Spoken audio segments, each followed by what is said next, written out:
Rain fell in relentless sheets across the desolate stretch of Route 17, blurring the world into smudged streaks of gray and black. A battered sedan sped through the night, wipers thumping against the windshield.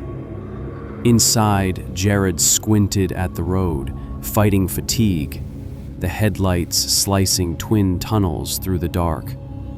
His playlist had looped 3 times, but he hardly noticed. The only thing that kept him awake was the thought of finally making it to his new job on the coast. It was then he saw the hitchhiker. A figure loomed on the shoulder, drenched, arm outstretched, thumb pointed to the sky. Jared hesitated, glancing at the gas gauge and the time. Midnight. No cars in sight. He slowed, curiosity edging out caution. The hitchhiker's face was obscured by the hood of a dark jacket, hands cradling a backpack to his chest. Jared rolled the window down, letting in the smell of wet asphalt and the stranger's breathless voice. "You headed west?" Jared nodded. "Yeah, get in." The hitchhiker slid into the passenger seat, water dripping from his clothes. He was thin, almost gaunt, and his eyes, when he pushed back his hood, were a piercing, unsettling blue. "Thanks," he said, voice soft, barely above the rain. "Name's Rylan." Jared introduced himself, tried for small talk, but Rylan responded in monosyllables. Soon, silence filled the car. Jared focused on the road, but he could feel the hitchhiker's gaze, sharp as broken glass, crawling up his neck. They drove in silence for miles, rain drumming on the roof. Finally, Rylan spoke. "You ever pick up hitchhikers before?" Jared shrugged. "A few times, not often." Rylan smiled, thin and humorless. "I wouldn't. Dangerous people out here." Jared forced a laugh, eyes on the road. "I'll take my chances." Rylan's lips curled, almost a sneer. "So will I." They passed an abandoned gas station, then another. The night deepened, darkness settling like oil. Jared fought the urge to glance at his passenger. He tried to ignore the tension coiling in his chest, but it only grew, every mile stretching it tighter. Suddenly, Rylan spoke again. "You ever wonder what it's like to kill someone?" Jared's hands tightened on the wheel. "No, not really." Rylan nodded, as if expecting that answer. "You should. It changes you. Makes you see things differently." Jared forced a smile. "You messing with me?" Rylan didn't answer.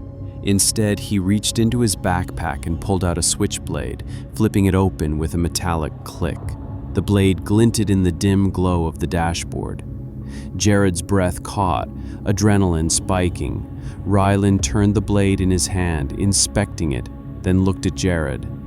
"You're scared. That's good. You means understand." Jared's mind raced. He calculated the distance to the next exit, the speed of the car, the potential for escape. The road stretched on, empty and unforgiving. Rylan leaned in, voice low and intimate. "Don't try anything stupid. You keep driving." Jared nodded, sweat trickling down his spine. His thoughts flickered to his phone, but it was face down, just out of reach. He kept his eyes forward, praying for another car, a sign of life, anything. But the road was empty. They drove for another 20 minutes. The only sound, the hum of tires on wet pavement.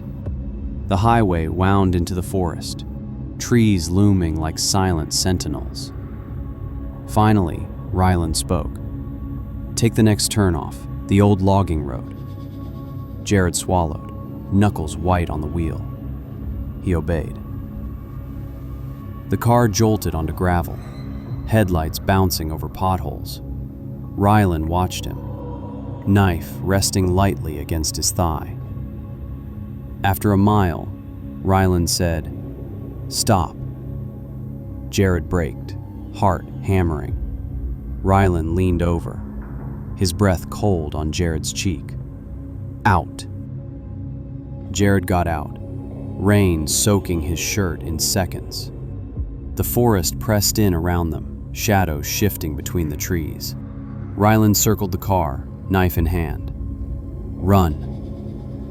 Jared stared, disbelieving. Rylan grinned. "You heard me. Run." Jared turned and bolted into the trees, branches whipping at his face. He didn't look back, didn't hear footsteps at first. Then, a rustle. The unmistakable sound of pursuit. He crashed through the undergrowth, lungs burning, heart thundering in his chest. He tripped, rolled, scrambled to his feet. Lightning flickered, illuminating the woods in strobe flashes. In one, he saw Rylan, knife gleaming, eyes bright with excitement. Jared ducked behind a fallen log, stifling his breath. The rain masked his movements, but Rylan's footsteps were unhurried, confident.